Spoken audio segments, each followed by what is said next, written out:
Ini ang Digicast Negros X, ang top 10 ng mga balita sa Negros Island region. Ang amo ni Gadulong sa inyo, kagyari natin ng mga top stories of the day. Today is May 2, 2025, Biyernes nga adlaw. Mag-asawa kang ila 33 anyos nga anak na sapwan patay sila balay. Konflikto sa duta, ginalantaw nga motibo. Negros Occidental magakumply sa ban sa ayuda sang COMELEC angod sa baligana isang 20 pesos nga kilo sang bugas. Lalaki nga suspect sa seryas ang kinawatay sa Bacolod, dakop sa bypass operation. Tatlo ka mga Negrense beauty magakumpit para sa Miss Universe Philippines Coronation Night sining nga gabi. Campsite nga may pool kag matahom nga view ang aton kadtuan sa tripping ni Ruming. Kag kilalahon ang utility worker nga MVP sa hardcourt. Initanan sa Digicast Negros X.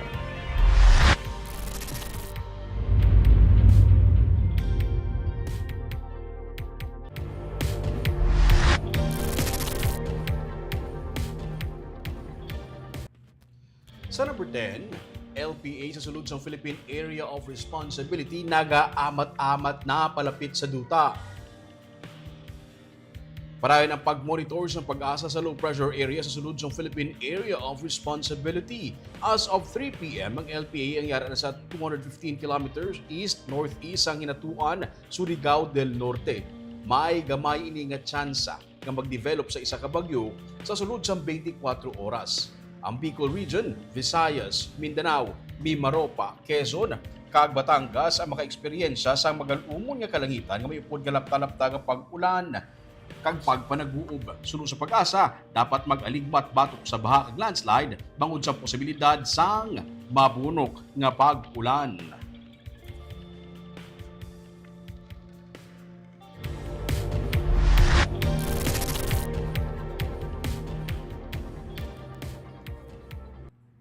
Sa number 3, tatlo ka mga Negrense magakumpit karon sa gabi para sa pageant night sang Miss Universe Philippines. Pinasahi nga mga obra gitagaan kabuhi isang tatlo ka mga Negrense nga candidate sa National Costume Competition sa Miss Universe Philippines. Hindi lang ang kaanyag sa mga Negrense queens ang nangibabaw sa Miss Universe Philippines pageant. Ginpakita man sa mga beauty queens ang abilidad sa Negrense paagi sa National Costume Competition. Si Luis Lian Bobe sang Bacolod City, ginpasundayag ang dragon sang kanlaon sa may pito ka mga ulo sa costume competition. Nangin Duwende Queen naman si Frances Ann Lakibla sang Negros Occidental nga napalibutan sa mga golden vines. Isa naman ka dalikmata o kung all-seeing goddess si Kyla Jane Osison sa Bago City. Ang mga Negrense Beauty Queens ang kabahin sa 66 ka mga kandidata nga magapaindis-indes para sa Coronation Nights ng MUPH 2025 sa SM Mall of Asia sini nga gabi.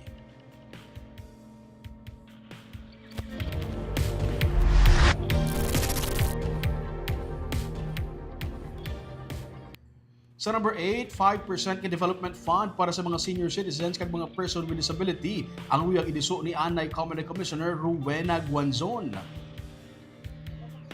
Kung mahatagan sa kahigayunan, uyang ni Guanzon nga malakip sa layi ang kinamatarong sa mga PWD, lakip na ang funding gikan sa mga nagakaigo nga ahensya para sa ilang mga kinahanglanon. Si Guanzon ang first nominee sang P3 PWD. Patag ni Guanzon sa karon 1% sa barangay budget ang naparteneser nga pondo para sa sini nga sektor nga tuman kagamay suno sa iya. Ang 5% ka development fund para sa mga senior citizen kag PWDs nga ginaluso sa kabinugan nga budget sang LGU kag mga national government agencies suno sa iya ang kaangay sa gender and development budget nga sa karon plastado na.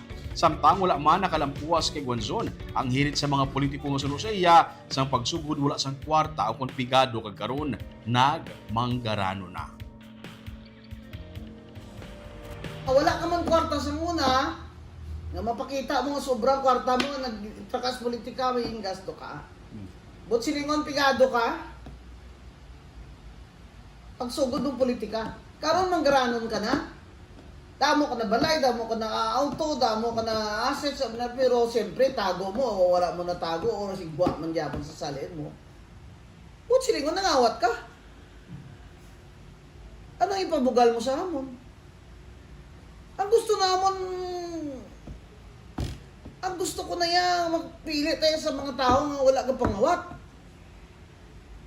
Ako yan, wala ko yung pangawat. Ato yung ombudsman ko ito nga kaso sa Grab, hindi ito yung pangawat. Kaya gini-expose ko ito yung tinonto.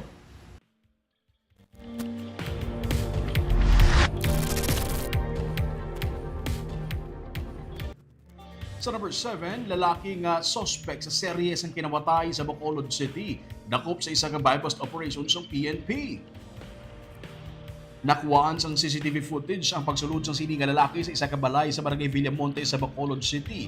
Nakawat niya ang isa ka cellphone. Ang ini nga lalaki ang ginatudlo nga nagapanuludman sang balay sa Eroreco Subdivision sa barangay Mandalagan sa Bacolod. Sa report sa Bacolod City Police Office, tigayon nga nadakpan ang ini nga lalaki nga isa ka notorious nga personalidad sa Purok Kitahanon, barangay Banago sa Bacolod, pinaagi sa bypass operation sa Martes kag ipatigayon sa Police Station 3. Ginkasuhan na siya sa kaso nga violation sa Republic Act 9165 o ng Comprehensive Dangerous Drugs Act of 2002. Panawagan sa PNP sa ibang pagiging mga nabiktima niya nga magpalapit sa PNP para madugangan pagid ang iyang kaso.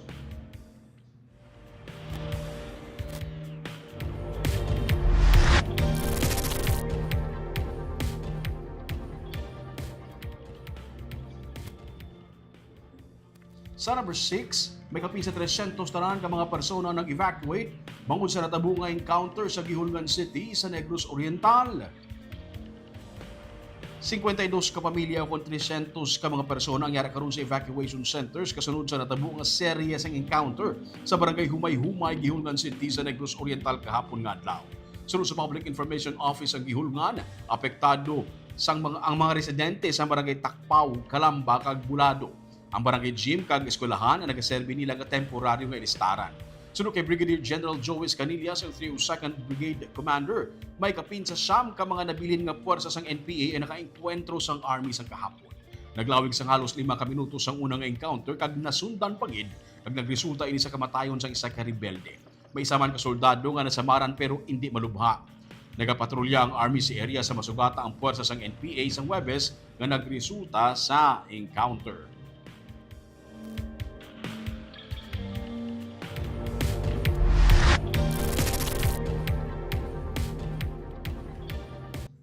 Sa number 5, executive order sa lokal nga panguluan sa Bacolod City para sa transition team ang ginapaabot na sang DILG antes ang Mayo 30. Ano man ang mga resulta sa natalahan ng May 12 local elections, nagpadala na sang memorandum ang DILG Bacolod para sa igapor mga LGU transition team sang outgoing administration. Ginapabot ni DILG Head Christian Nagaynay nga mag-issue ng executive order si Mayor Aldi Benitez may kaangkanan sa mangin katapos ang transition team antes sa Mayo 30. Ginpaatag niya nga importante ang pagpili sang katapos ang transition team agud mangin mahapos ang pag-turnover sang tanan nga mga financial plans kag iban pagiging mga dokumento nga kinahanglan sa pagsugod sang masunod nga administrasyon kabahin sa gina-recommend sang DILG ang city administrator katapos ang konseho kag opisyal nga iga-appoint sang alkalde. The city mayor is tasked to head the team and mayara kita dito nga mga ginapang recommend ng members including ang aton city administrator, mayara dapat may members ng sanggunian and the rest of the technical team deemed necessary sa aton local chief executive no, sa aton guidance sa ila may gina-identify na kita dito most especially ang maga-prepare sa sining mga documents, the plans and ang financial statements and other similar naton nga documents nga dapat igahatag sa aton outgoing administration sa incoming administration.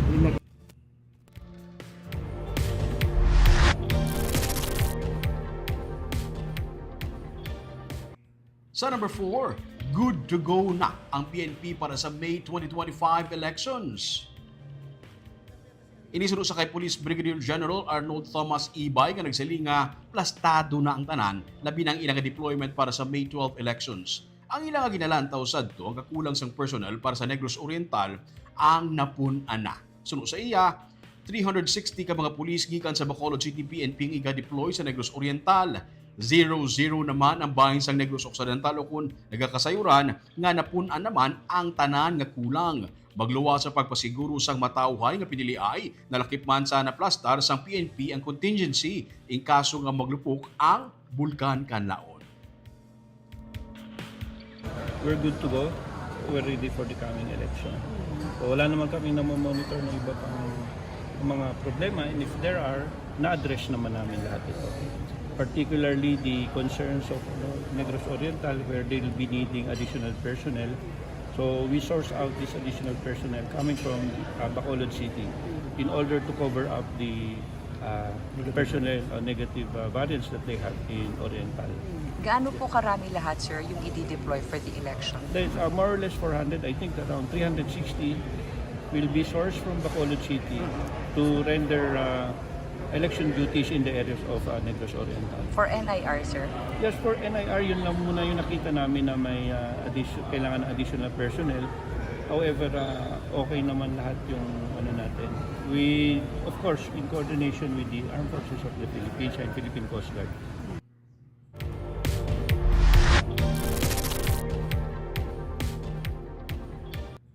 Sa number 3, back chip ginapasiguro nga hindi maapektuhan sang election banning. Ginhud sa Bacolod LGU ang tanan nga balayran sa partner hospital para sa Bacolod Comprehensive Health Program. Inituga sa ginapatuman nga 10-day ayuda ban sa Comelec kumalin Mayo 2, tubtub 12. Pero ginpahayag ni back chip coordinator May Quaykong nga ilan na sugilanon ang ospital angot sa reimbursement agud nga hindi maapektuhan ang pagpalapot sang hospital assistance sa mga pasyente. Humalin sa natukod ang program sa nagligad nga tuig, may 18,000 na kakabilugan nga mga pasyente ang nabuligan. Masobra na sa 300,000 ang mga backship members. May 137 million pesos nga local fund ang gintanan nga pondo para sa amo nga programa. Karon nga 2025, kada bulan, hindi magdubo sa 20 million, tubtub 80 million ang ginabayad sa mga partner nga mga private hospitals.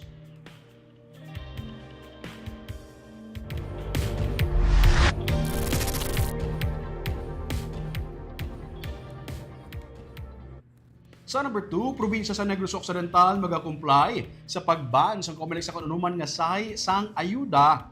Nagalakip na idiri ang 20 pesos per kilo nga bugas. Pero ang probinsya may pamangkot kung paano bala ini ibaligya. Gisiling ni Provincial Administrator Efrando Diaz nga personal nila nga hinunanon kay Department of Agriculture Regional Director Jose Albert Barogo. Pila sa ilang nga concern ang napadangat sa DA amo ang bahin sa pagbaligya sang bugas. Sino ang pagatugyanan sa pagbaligya sa bugas, nakip na ang permiso nila sa pagbaligya sini. Ang pagpasiguro nga pagbaligya sini o ang pagpasiguro nga tag 20 pesos gidman ang kada kilo sang baligyaanay kag sa libro paano kung pagpakabigon sang probinsya ang 20 pesos nga benta. Sino kay Diaz, sa bahin sa probinsya may duha ka tuig paagi sa bigasan ng bayan upod ang federation sa mga association sang irrigators nagabaligya na sang barato nga bugas sa mga indigents, PWDs, senior citizen kag iban pa nga mga sektor nga tig 5 ka kilo ang maximum sa tig 25 pesos kada kilo. Isa sa ginalantaw sang probinsya nga kung pwede nila maayok ang grupo nga panubuan pagid ang presyo para mangin 20 pesos kada kilo sang baligyaanay. Pasalig ni Diaz nga himuon sang probinsya ang masarangan sini para sa programa sang presidente santo sa patakaran man sang COA kag sa aspeto legal. May 7 million pesos nga pondo ang probinsya para sa programa. Sa karon, may 5,800 kasako sa bugas sa NFA nga available para sa Food Security Emergency Program. Dapat na-plus mga mechanism.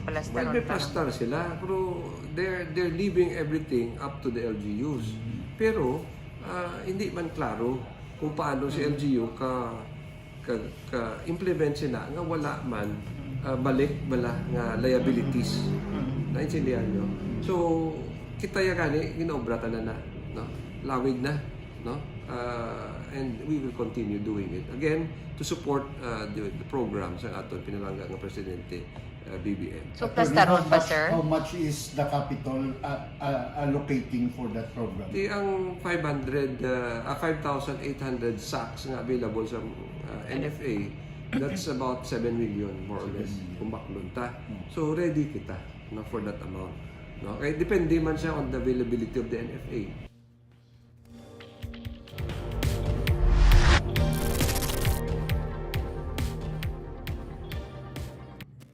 Kag sa numero 1 sa mga balita subong adlaw. Mag-asawa kag ilang anak nga lalaki nasakwan nga patay bangod sang pagpaniro. Konflikto sa duta isa sa mga ginalantaw nga motibo karon sang PNP. May report si Nico Delfin. Bangkay na sang maabtan ni Nelgy Silayes sang iya ginikanan nga sanday Nelde Silayes 59 anyos kag Josephine Silayes 60 anyos sa gwa sing ilabalay sa sitio Ginaman sa barangay Buena Vista sa Banwa sa Murcia kaina sang aga. Ang bangkay sing iya mangod nga si Jovi Silayes dugoon man nga nakitaan malapit sa bubon sa gwa sing ilang balay. Why naman na sila guro kaluoy ti pinaniro inubos lang ni pamilya ko. Okay gabi way ko kabati lupok mo kay alas 9 na ko abot. Iluilo ko aling gabi mo. Gabiyahe ko ya. Udugan lutang mo gani sumungay ti. Way mo na sila gani sala. Way ko ano motibo nila na. Ginsiling sang ila kiingod balay nga si Eric Musico. Nabatean nilang linupok mga alas 7 Huwebes ang gabi. Pero nagdumdum sila nga mga palupok lamang ini. Pag sang nilupok dali Eric, way ka nagwaya. Way nagtanaw mo sa likod daya. Bigil gapalupok ng 5 star. Ti way ko man isapok. Kaya amon tugiling. Ginpahayag ni Police Major Sherwin Fernandez ang hepe sa Murcia PNP nga mahimo kilala sa mag-asawa ang hindi magdubo sa duwa ka mga gunman nga ila ginhandaan pa sang panyapon antes pa man natabo ang pagpaniro. Ato man makita, no, sendra sila nga balkon-balkon may ara da nga mga preparar tanig nila nga siguro panyapon. Kag may ara to eliminon nga gamay pa lang ang buhig. So close sa family ang ginatanaw natin. Possible suspect. Hindi kami ka-conclude no kay ti ongoing pa man naton investigation nga ginanantaw man kita nga ang gulo nga posible makatag sa aton sang lead kung ano gin man ang motibo sa pagpatay sinisina kay ti suno sa mga tao buot man ni nga mga tao di nangyari din no. Nagapanguma kag nagasagod sa mga hinigtan nga manok ang magpamilya. Ginatanaw sa kapulisan ang anggulo nga may kangtanan sa konflikto sa duta ang isa sa mga motibo sa krimen. May ara posible nga away sa duta. No, kay may ginaon gid man sila nga duta dire no. Tapos ti basi kinanantaw pa naton no kung mayara sila nga dugay na blang nga mga nakaway dire sa barangay. Na-recover sa crime scene ang pila ka mga baseos ang caliber 45 pistol kay ban pa nga mga kalibre sang pusil. Hustisya karon ang nagapabiling nga panawagan sa nalisdan nga pamilya. Nico Delfin para sa Digicast Negros.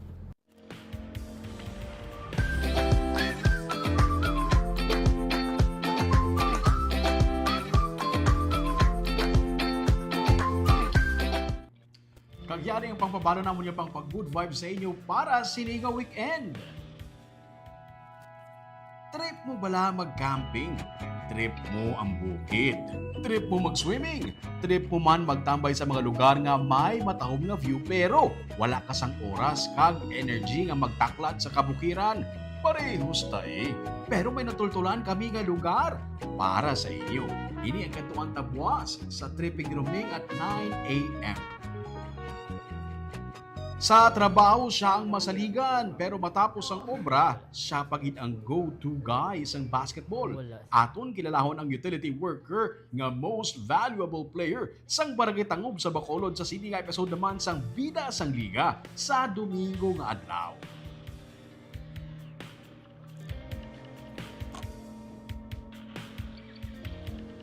Shout out anay sa aton yung mga live viewers sa buong hapon sa Facebook. Si Ma'am Jubei Ayap, dyan na alam mo ulanon nga hapon Digicast Negros kag Choi Ruming watching from Baguio City. Si Jelwin, good PM Choi Ruming, thank God it's Friday kag happy weekend sa tanan. Bea Bailon Floro, condolences sa mga family. Namin ko ni Ma'am sa napatay, no? Si Chona Evangelista Caredo, good afternoon Digicast Negros watching from Singapore. Pa-shout out sa Caredo family kag Flores family. Si Gloria Bantigue, good PM Digicast Negros 10. Sir Ruming Sobaldo, happy weekend man sa imo Ma'am Gloria.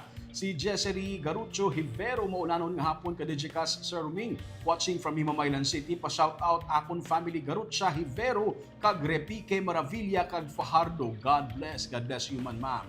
Si Hensley Cecil Alguna Mumbai, good afternoon Digicast Negros.